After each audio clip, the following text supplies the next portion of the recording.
Recently in the Facebook group, someone asked, what about starting a print shop in a storage unit? Can you do it? I don't think so, but let's talk about it. My name's Darren. Welcome back to the print shop. Now, a storage unit is a storage unit. It's a great place to keep stuff. And I've actually thought about, hey, what if I downsized here at the print shop, moved back home? Where do I store all my stuff? Oh, I could use a storage unit, keep tumblers, pens, things there. You have a couple of reasons why a storage unit for an actual print shop might not be a good idea. Main reason is power. Sometimes when you're renting a storage unit, you can get power, but you can't necessarily get a lot of power, and you also don't have access to the breaker.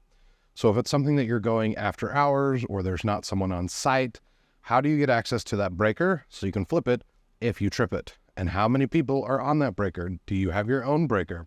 There's not a lot of control that you have with that. Problem number 2, temperature.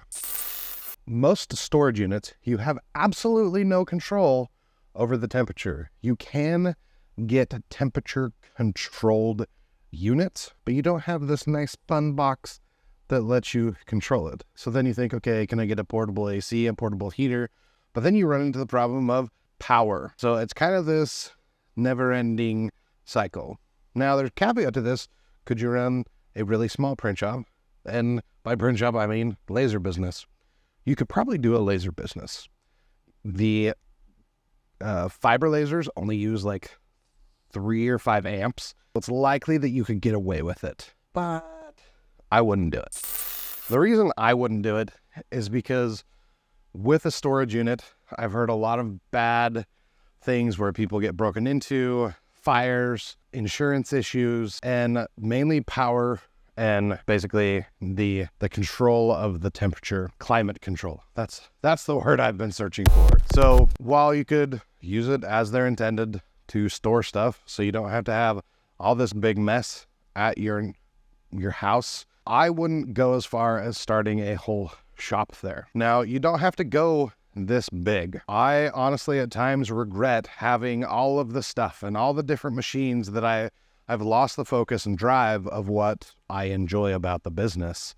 And that's the business. I enjoy making and building systems and processes. So you might want to think, well, maybe I just need an office. Maybe I need a co-working space. Maybe I need to find someone that I can rent part of their warehouse. I rent part of mine to another business because they didn't want to run it out of their house. And now they have a space that they can use that is a commercial space that's away from home. So maybe look at some of those other options, but also look at outsourcing. A lot of product I still outsource.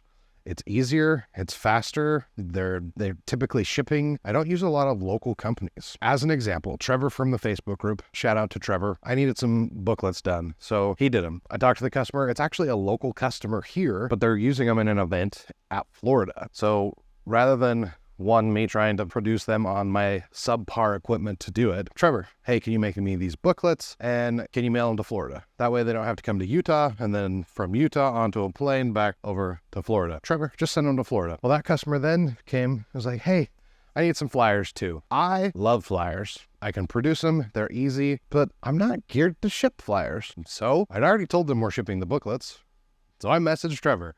Hey, Trevor, can you do 300 flyers for me? Sure thing. You know what? They were shipped in like 30 minutes. So that is a great use for maybe you don't need to buy the equipment. Let Trevor have the equipment, or let our sponsor of today's episode, Firesprint.com, have the equipment. Firesprint is a trade-only supplier, meaning they only work with print shops and people in the promotional products industry. So they do stuff for us. They don't sell directly to the public. They are large format. So they do signs, banners, stickers. They even have 1, 2, and 3 color yard signs. So they'll screen print 1, 2, and 3 color and then do full color digital for yard signs. They're super fast. We just did a video with them. They do hundreds of orders a day. They have got their process nailed down. So they are a great partner to help you with your products. Check them out in the link down in the description. Make sure you use the coupon code DNSCure to save 10% off your first order. All of this to say, try being creative. And when I started my business in 2008, I outsourced everything. And that's not a bad thing. It's not a bad way to go. So maybe look at that. Find some really good partners for the products that you want to offer. When I started, I had one supplier, and those were the only products that I offered. And I used that to build my business. And then I slowly got more and more comfortable outsourcing. I got more and more comfortable with designing so that I could outsource. And I slowly snowballed my business to where it is now. Now, I do like having the ability to produce some things, but you don't have to start out there. I did it that way, outsourced everything in the beginning, and you can too.